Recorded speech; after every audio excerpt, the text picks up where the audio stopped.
know that it was my,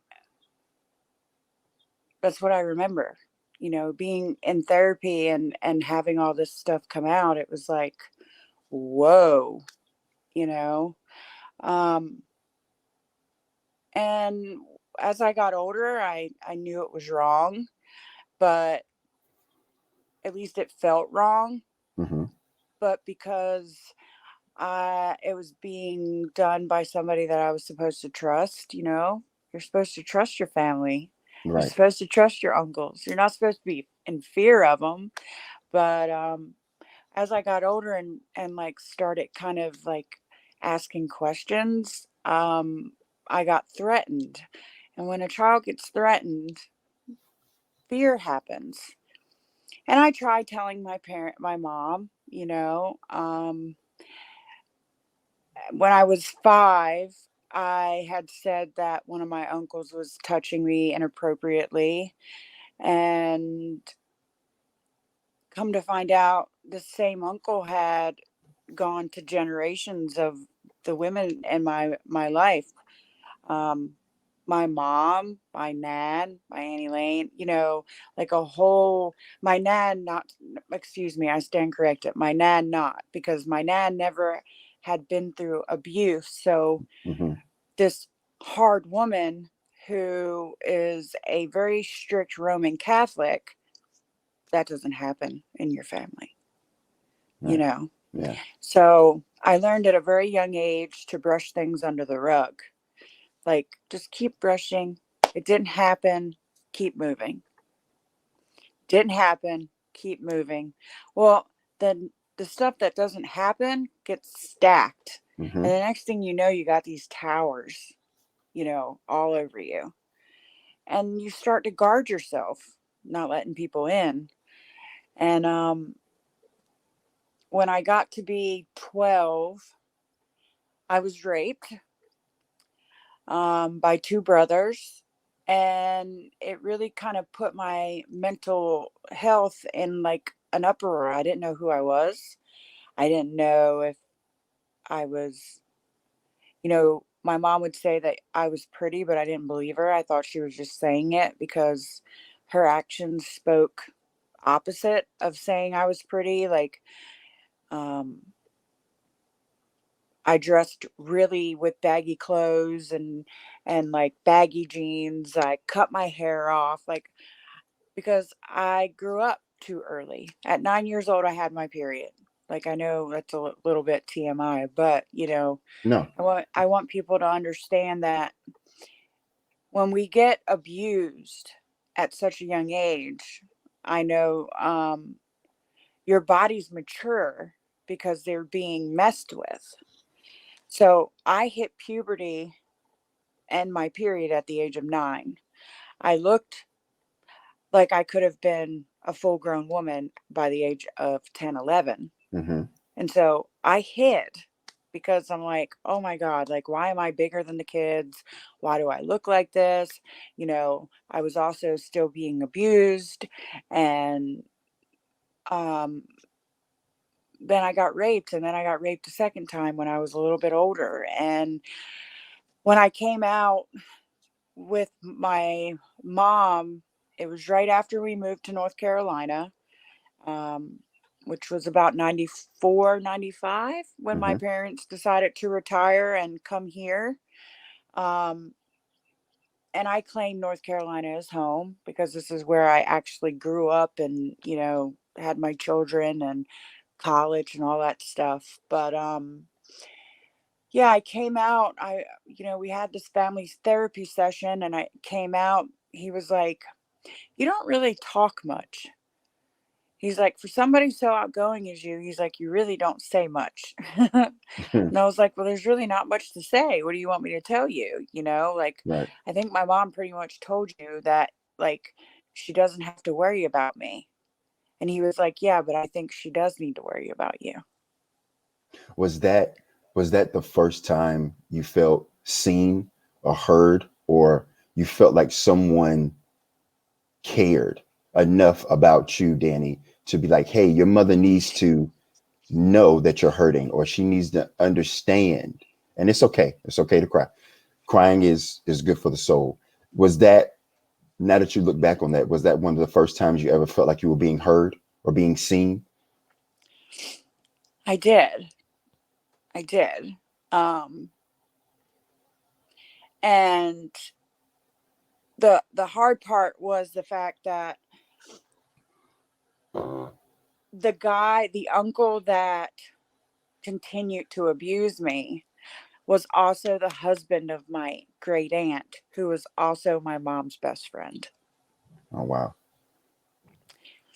Like, they were so close, Hmm. and they've remained close, but I got, I was the black sheep at that point of the family, because how dare I say something about our family like that, I can you definitely know? relate to that. Absolutely. Yes.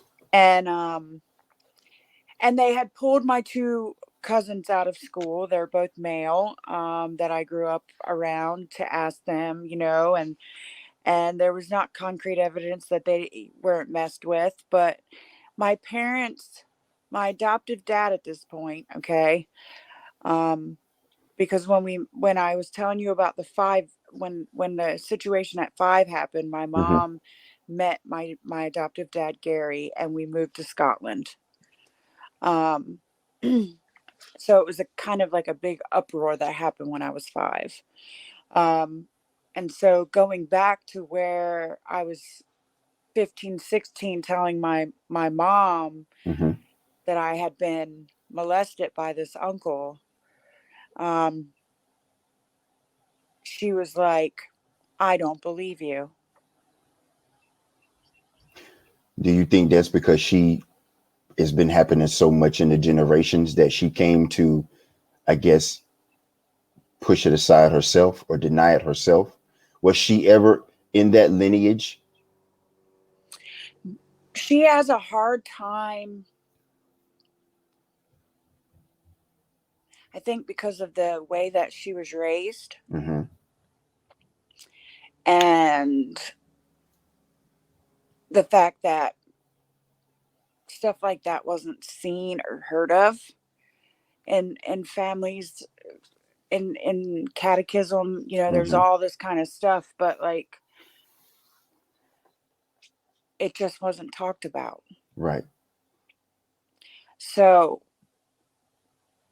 I think my mom had to have some realization, because she was also abused as a child, even Hmm. though it didn't last like forever, what seemed like forever, and she never dealt with it.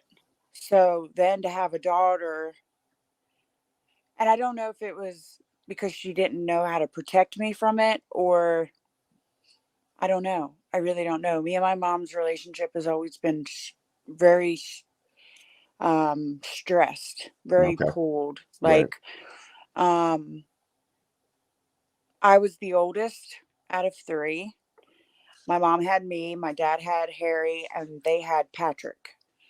Um and so, being the oldest, I was always like the mother hen. Like, I was that sister that, like, wanted to be around my siblings, even though, of course, when they irritated me, I didn't. But me and Harry were 3 months apart. Hmm. So we got along and had a very close knit relationship, because a lot of times it was me and him, me and him fending for each other. And my family, like, my brother is biracial. Um, and then they had Pat, and, with me. And then I, I then had Haley, my oldest daughter. Like, I'm going to kind of go a little Hmm. bit ahead to just kind of, um, but I have two daughters. I have Haley, who also has my grandson Kai, and then I have Emma.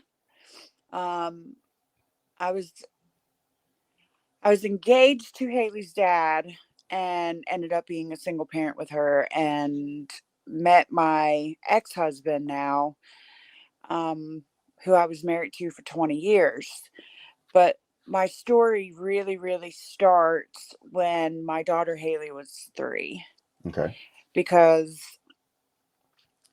um, as far as mental health and everything went, I never dealt with it. After all that been said and done with my parents, like my Mm-hmm. dad came back from deployment, and I had told my mom, I said, please don't tell dad until we can all do it together, because he's going to want to question me and I can't give him those answers. I'm not going to tell you guys how this happened, when it happened. Like, you guys are going to want details, and that's not, Right. you're not getting it from me. Well, she went ahead and told him. How old were you at And this time I when she was told him? 15, 16. 16. Okay. Yeah. Um, and at the same time, my brother Harry got taken away out of the house and sent to this Willie M program that the state of North Carolina used to have. Um, I don't think the program is still running, but it was for troubled teens, teens that were in and out of mental institutions and stuff. And my brother Harry got pushed into mental institutions all the time. So, like, there's a lot to my dynamic of my story and the complexity of my story. Um, Seeing things in a different light from all kinds of avenues coming, and I never dealt with it because I was taught early on not to say anything and to brush it under the rug. And if you were ever asked if anything happened, you are to lie. Mm-hmm. You know, you're not to Mm-hmm. talk about it. So I was taught to lie. I was taught to hide.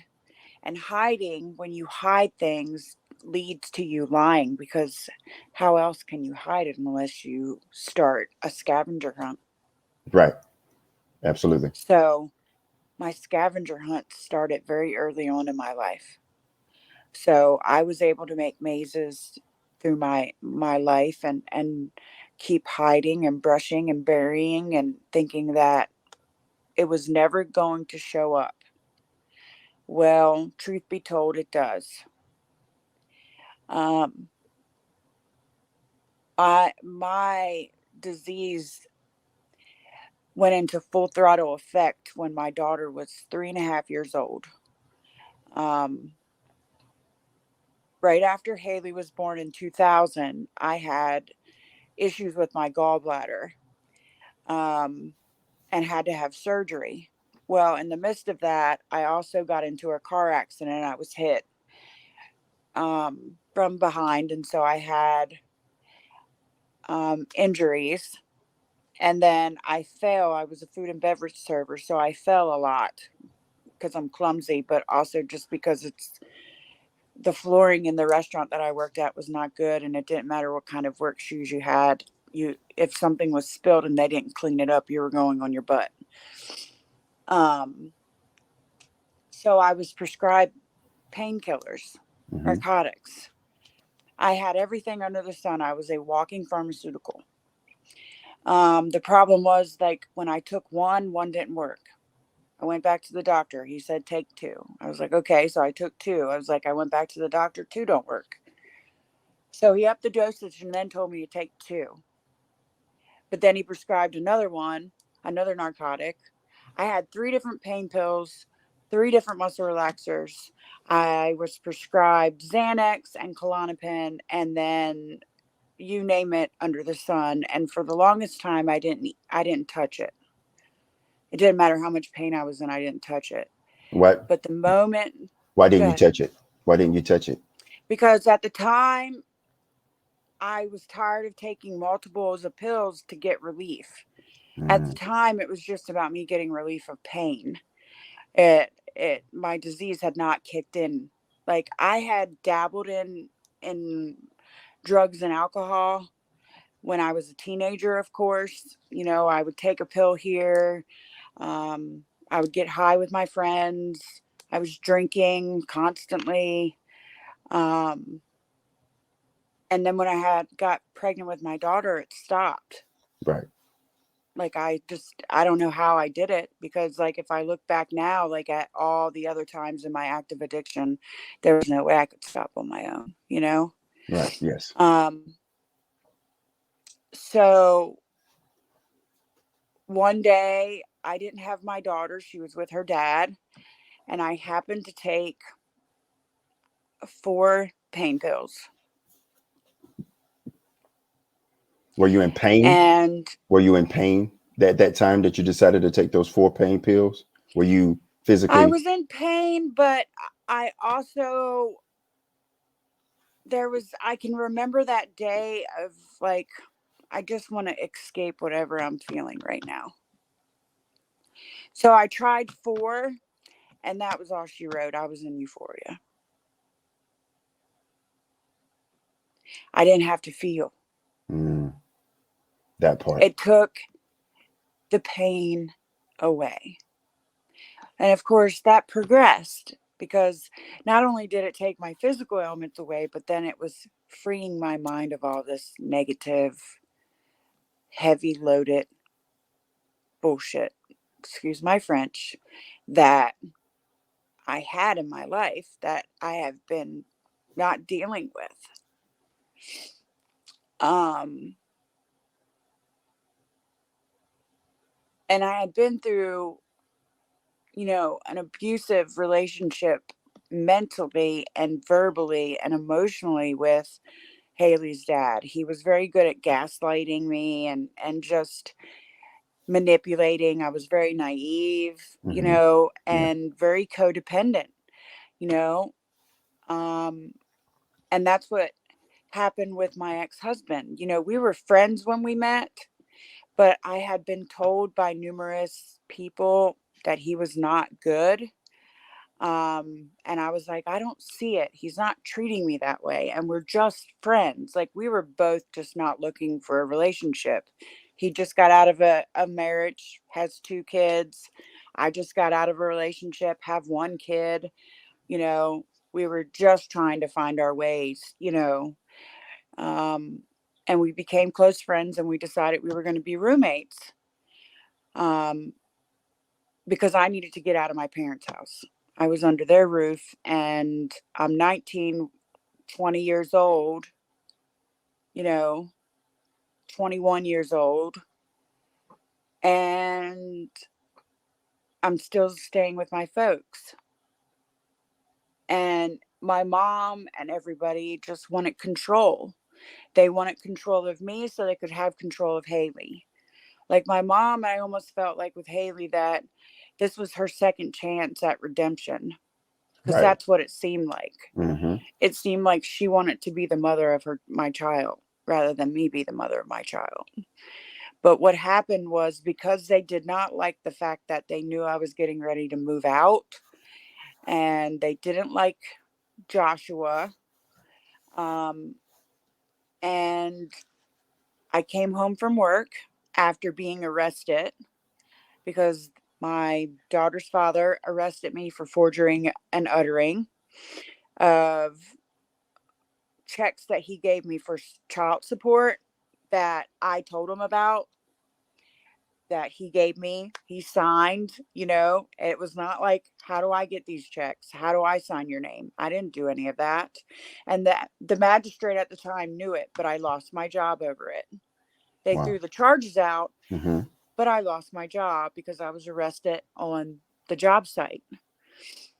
Um, the next day is when I came home and had my daughter in my arms, and got a knock at the door, and there's a sheriff with my daughter's father. And when I opened the door fully, it's his brother-in-law, his sister, my mom, my dad, my brother Patrick, his mother, and his stepfather. It was like a whole smorgasbord. Hmm. It was like a rehearsal dinner. There was that many people there. And they took my daughter, literally ripped Haley from my arms. What was the reason that they took Haley from you? They said I was being neglectful, and that I was not properly caring for her. Yeah, that had to come from somewhere or someone who of course didn't have your best interest at heart.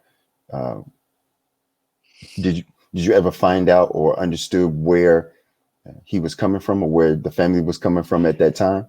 I did. I ended up so because of the pending charges for the Hmm. forgery and uttering, they also issued me a no contact order of my child for 45 days.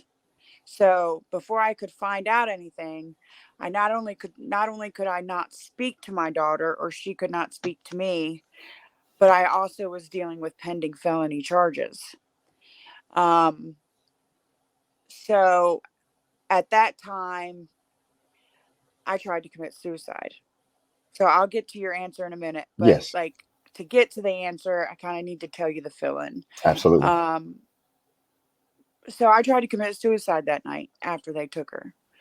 If it wasn't for Joshua coming in when he did, yeah, I would have been dead, because I literally took anything I could have gotten my hands on, which was almost everything I had, because I was like, "Mm, there's there's no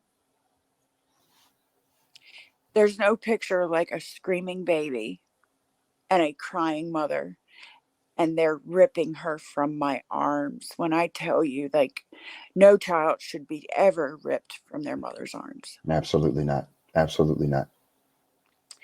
And the thing was, like, they even stated it in the transcript of the court case, because I ended up moving to Charleston to get away from everybody. Which at the time was the best thing I could have done for myself. I dried myself out. I got a really good job. Um, but that didn't last very long, because the really good job, my husband was not working. He got laid off. Um, and started doing crack and everything else with his sister, which started my active addiction all over again. But in the midst of this, I got the transcripts from the court case, um, because they had issued my ex temporary custody of my daughter, with me not having any visitation at all. Um, and I couldn't fight it until the felony charges were dismissed, which they ended up getting dismissed, but they prolonged the case for over 18 months. Wow. So this Wow. whole time, they're like dangling my daughter over my head. And I'm like, this isn't fair. Mm. This isn't fair. Well, when I got the transcript, it was 275 pages. And my mother testified against me, saying that I was a neglectful parent, um, that all I was doing was getting high, that I was around the wrong people. Like, it was a whole smorgasbord of stuff. Um, a mother is not supposed to do that to her daughter. A mother is supposed to protect her daughter. Her mother is supposed to encourage, empower, and like, show a woman the way of the world, right? Right. Um, and that's not what my mom did. My mom showed me that nobody was trustworthy. That's what she showed me. She showed me that anybody could come into my life and abandon me at a snap of a finger. So how can I trust anybody, right? Right. And I entrusted myself to this man, because he's like, I'll take you away from here, and you'll be able to get better and get your daughter back. Well, in the midst of the chaos, I ended up getting pregnant. I was not supposed to be able to conceive another child after Haley. And she was my miracle baby. I've always called her that, Right. because she was my birthday present. We both share a birthday. 9/26, 2005, and mine is 1980, but Yeah. there's some age difference there. But Still a birthday baby. That's Yes. my birthday baby, you Yes. know. Um, Haley's is September 1st and Emma's is September 26th. And so, um, to make light of the subject, you can always tell when I was busy. so, Round so fall. that's right. Yeah. That's right. Thanksgiving, Christmas. Yeah, let's Yep. get it. That's good. And, but drugs have always been around. I, as I'm talking to you, it's like I always had my pain pills. There was always marijuana around, even though I wasn't a big fan of it. Never have been. I was never a big fan of drinking. Like, I would have my binge moments of like 3 days worth of drinking, and then I would dry myself out because I'm just not. It never made me feel the way that I ever wanted to feel. I mean, I was more of a social drinker than anything. Like, the fun part was drinking while you were with friends, socializing, dancing, going out and clubbing, getting the booty going, at the young, Yeah. but that was when I was young. Um, but coming to Charleston, um, I was working, like I said, my husband at the time was working and then got laid off because he hurt himself. So I was the only income coming into the house. And so I was working all the time. Well, um, met some people, of course, and started taking liquid methadone because it was real popular back there. And found out that my husband and his sister were supplying themselves with crack while I was gone at work. And of course, I smoked some with them because I'm like, if you're going to spend my money, I'm going to do it with you. Like, that was my philosophy. If you're going to spend my money doing it, then I'm going to do it with you. Then it'll be ours. Mm-hmm. And that was really bad for a good year. It doesn't do you good when you're a crackhead going into a Fortune 500 company. It doesn't kind of quite work, you Right. know? Yeah. Um, and so once that job, I got laid off of that job. Um, it was time to move because at that point, I had just lost my father-in-law. Um, and he left us a little bit of money and left my mother-in-law some money. So we all bought a house back here in Hubert. And so I moved back here. Now, in the midst of this, I'm trying to manage my mental health as good as I can. Mm-hmm. Um, Where's Haley at this point? Haley's with her father and her Okay. stepmother. Okay. And I literally had a good 4 years, probably 4 or 5 years, that I didn't get to talk to her at all. But I wrote her a letter every day. Awesome. Um, and moving back to North Carolina, a lot of it's a blur right now still, but Mm-hmm. as I've been writing, a lot of things are coming out, which is really such a blessing because it makes me feel lighter when I'm able to connect. Mm-hmm. Um, I agree but with that. coming back in 2012, I was still on pain medicine. Okay. Mm-hmm. Now, I have been prescribed oxycodone as long as I can remember. They just would up the dose to, like, I think I was up to 30 milligrams of oxycodone a day. I don't know. It was like 4 pills, 4 or 6 pills they had me taking a day. Um, and of course, you know, the addict mentality, one is too many and a thousand's Thousands is never never enough, enough. Yep. Um, and I got changed. My pain management doctor decided to switch me over because I got diagnosed with uterine cancer in 2013. And they had botched my surgery. Like, they were supposed to, I had a partial hysterectomy. and they were supposed to put in, of course, dissolvable sutures, and they didn't. So I was infected on top of doing chemo, which was horrible. But they switched my pain management doctor, um, to somebody that was more experienced and specialized in what I was going through, which was understandable.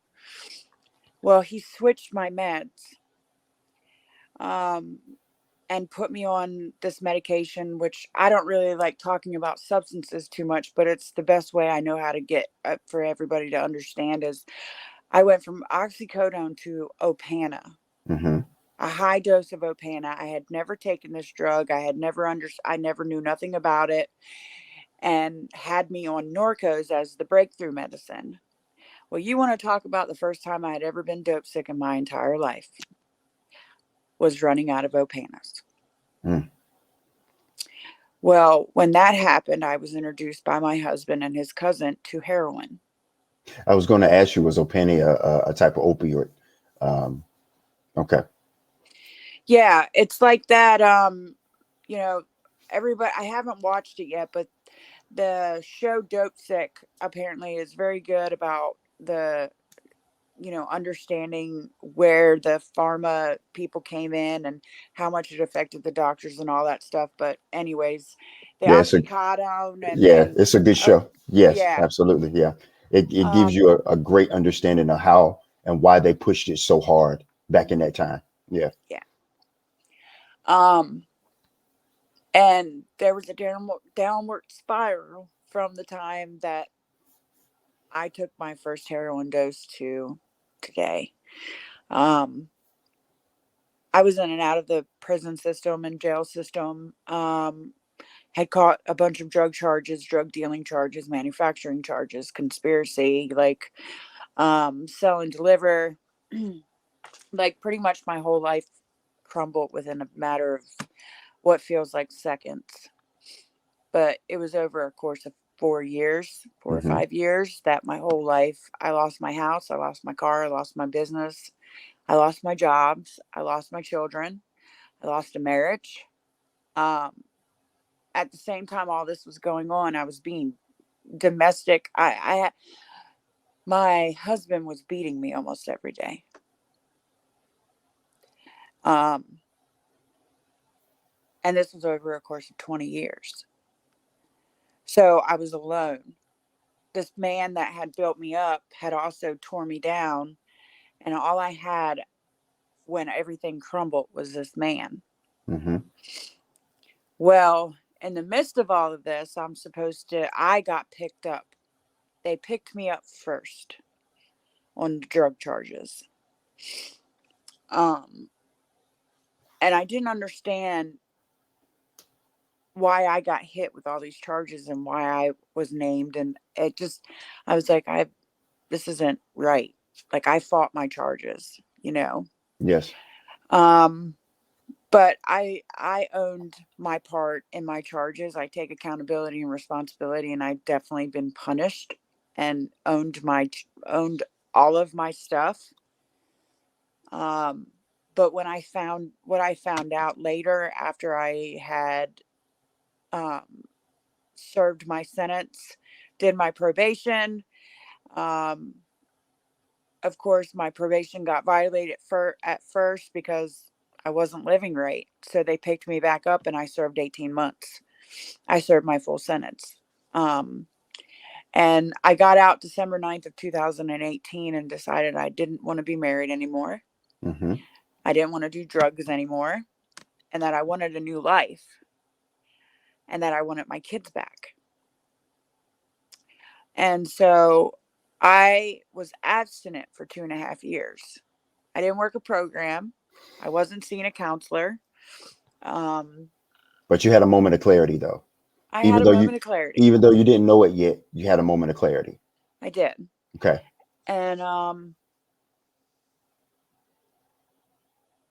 And then I relapsed. Um 2021,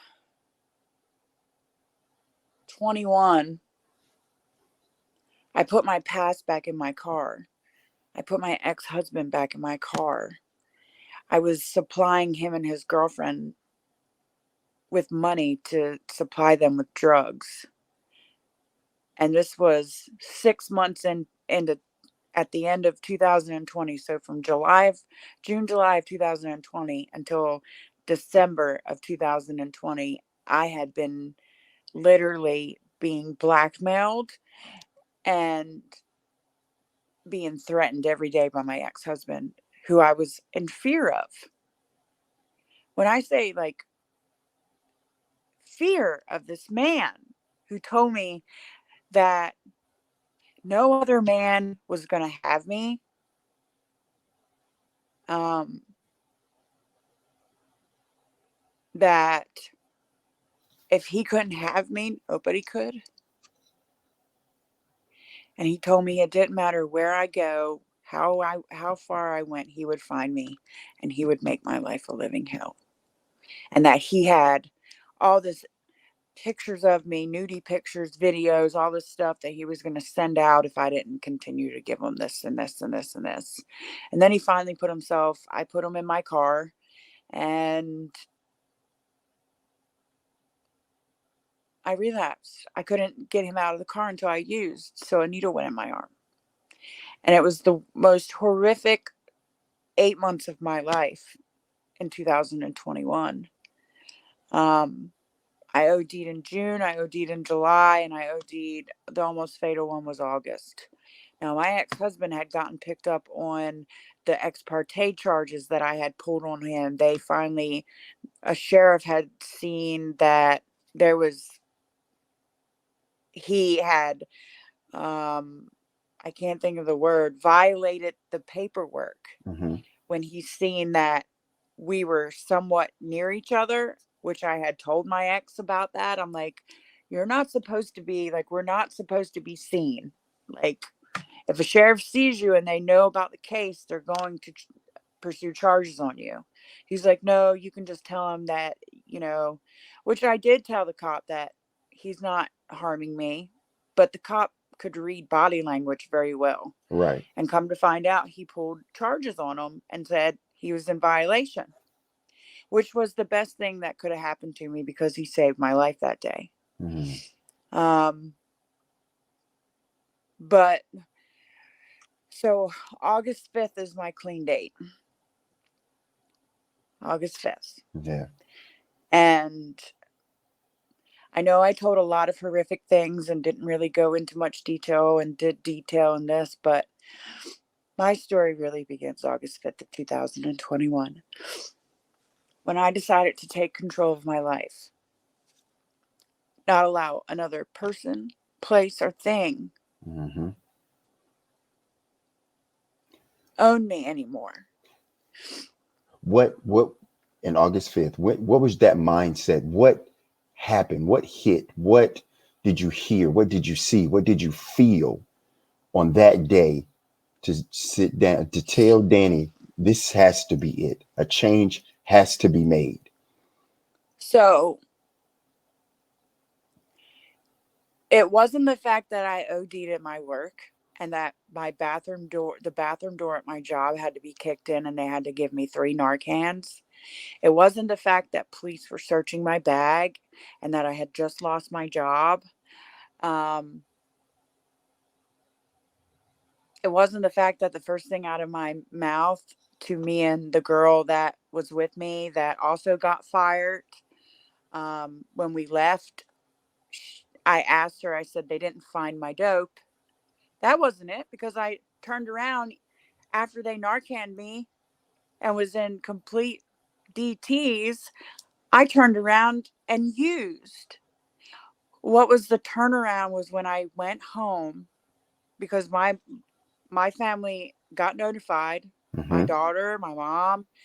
It just so happened that my cousin who had at the time 15 years of clean time, who also just lost her brother the year before from an overdose and lost her father from AIDS and an overdose, was there. And I pulled into my parents' driveway.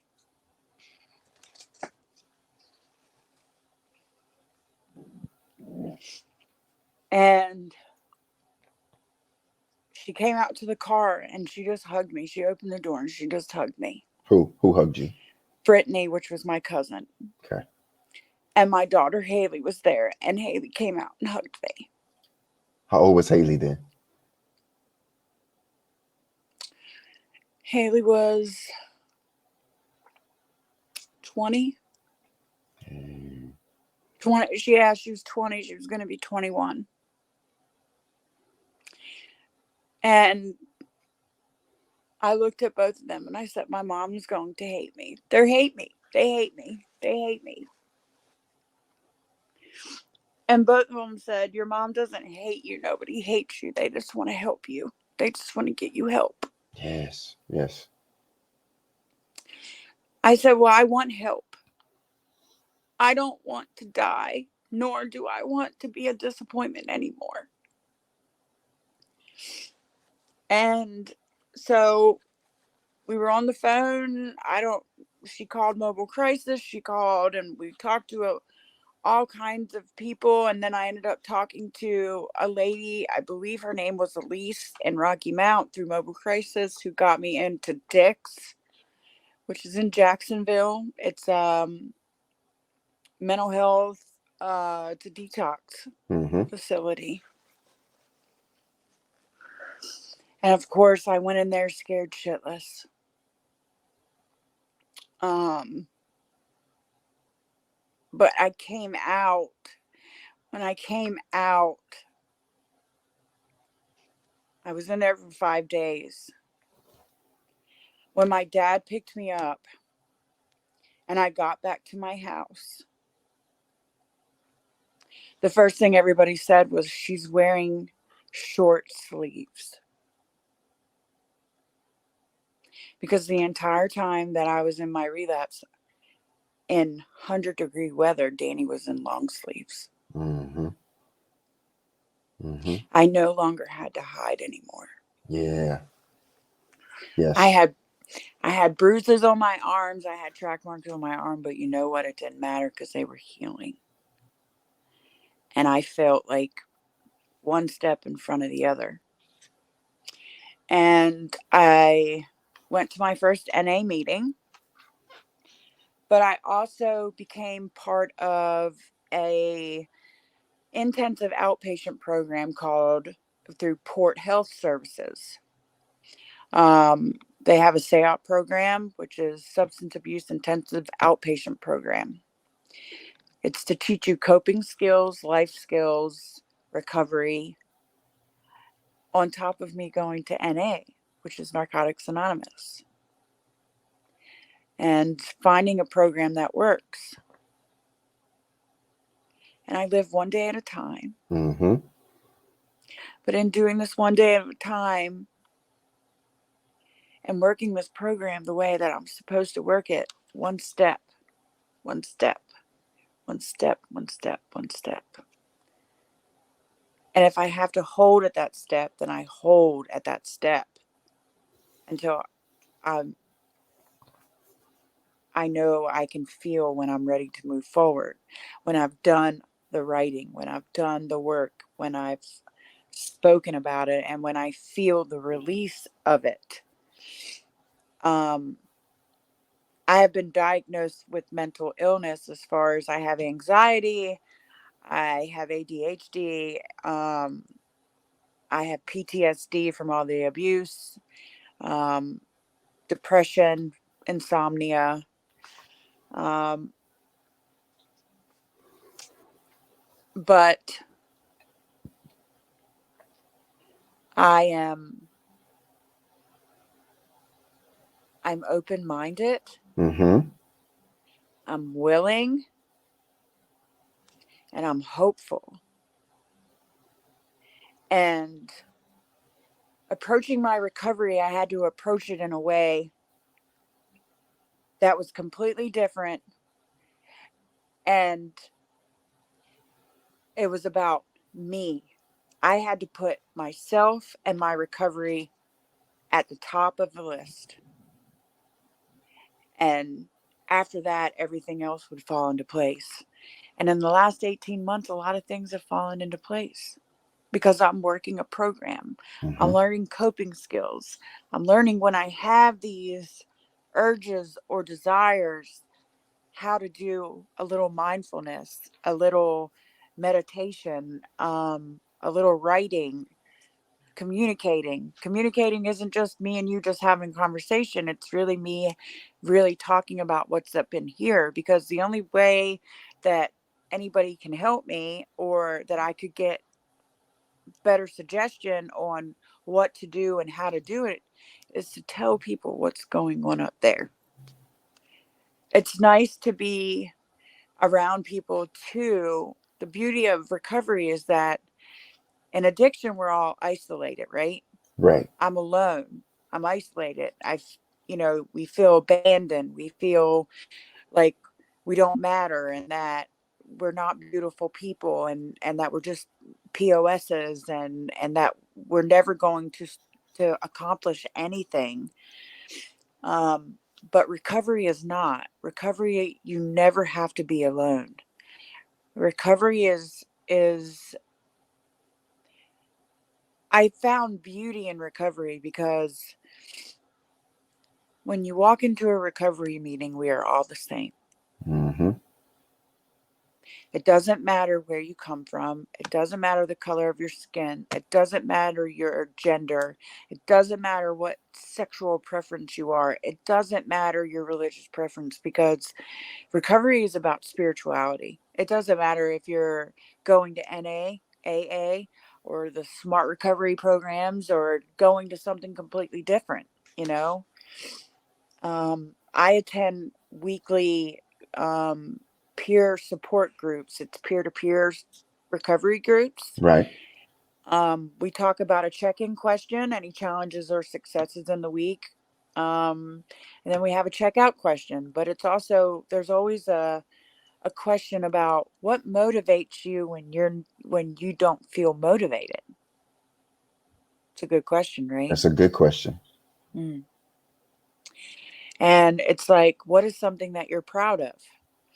Well, for me, I'm really proud of my recovery because I know where I came from. I know what I've been through, which I talked about, which I'm not big about talking about the past, but I want to let people know that they're not alone. Right. That because we never talk about the bad, we don't know we don't, we don't realize that when we talk about the bad and accept the bad and surrender to the bad and let go of the bad, that's when the healing begins. I agree with you. We got 10 minutes left. You had that surrender word, and then you also said that recovery is beautiful, and there's always gratitude. And I always like to let people know and to list a couple things that they're grateful for, even if they are still in that hole, because we're definitely going to jump in there with you to help you get out of it. But what are two things that you're grateful for? Because I asked that question so people can think about what they're grateful for. And when they say it out loud, when they play the tape out loud, what they're grateful for, they can hold on to that when a craving hits, when a desire hits, when a trigger hits. And it could act as a first aid kit to get them to triage. So, Danny, I want to ask you, because you were starting to go down this path, what are you grateful for?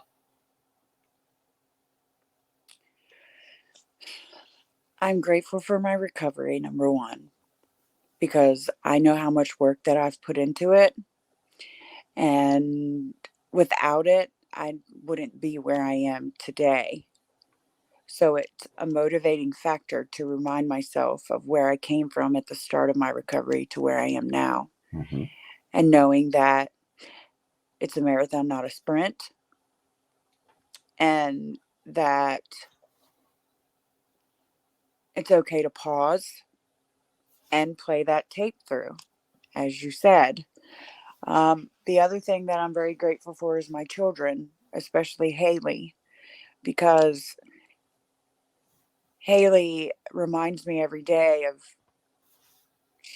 she's always telling me how proud of me she is and how appreciative she is and how she can finally see who I am, who her mom is, Mm-hmm. because in all of this I'm finding out who I am, and for the first time in 42 years saying I look in the mirror and can say I like you. Yeah, yes, absolutely. I Yes. like you, and that's empowering. It's uplifting and healing. Recovery is beautiful, but healing is ugly. But the beautiful things of healing come out in it. Our Yes. assets come out of our healing, and the beautiful thing is to look at the positive. You have to look at a positive. Keep things simple. That when you take a ride to work, instead of stressing about the traffic and like, oh my God, this whole task of things, Mm-hmm.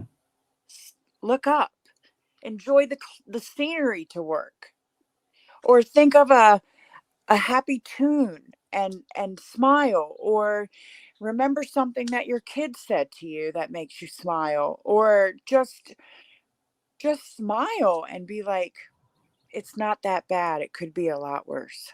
Right. It could. You could be using, and I don't want to lose anybody else. I've lost 10 people in the amount of time that I've been clean, and that's hard. But I say focus on the positive. Take a moment to take a breath, Mm-hmm. to center yourself, and let it go. Inhale love and exhale peace. And I want everybody who's listening, I hope they got something out of it, but I hope everybody has a great day on purpose. You know, Find the simplicity in your life. Enjoy sunset. We don't have to be alone anymore. Um, and it's okay to speak up. It is. Absolutely. Listen, Danny, I thank you for you being up here. And what was that clean date one more time for me? 8521. Ah, no, that's right. Listen, my sister Danny will be up here again, and it takes sometimes more than just an hour to tell our story and tell our testimony, but she will be up here again. A lot of my guests will be recurring because they have more knowledge and more experience on their journey than what you heard today. But we hope and pray that you got something out of Danny's testimony. I know I did. One thing I learned from you is if their secrets keep us sick, and if there's something going on in your life, and this just works for me and Danny. If there's something going on in our life, we tell on it. We tell on it. That takes the power away from it. That's what I learned from Danny today. And I love you, sis, so much. Thank you again for coming up here to play the tape. And I'll reach out to you a little bit later on. But thank you so much. I love you. I love you. Thank you. Have a good one. You too. Peace. So, thank you again. We had some technical issues in the beginning, but it's okay. I didn't start where I needed to start, but we had a good interview. Um, Listen, we'll jump in that hole with you because we know the way out. You don't have to be alone again. There's a community of brothers and sisters that are in this fight of mental health challenges and substance use, just like you. We can relate and we love you. If no one told you today that they love you, we love you. We're here for you. With peace, I found out with the way I'm trying to get to peace, I have to have understanding. And with understanding comes love. And out of that love comes hope. And out of that hope comes faith. And out of all of that comes recovery. Life on life terms is going to happen. But you don't have to do it alone. We love you. God bless you. Next time, play the tape. Peace.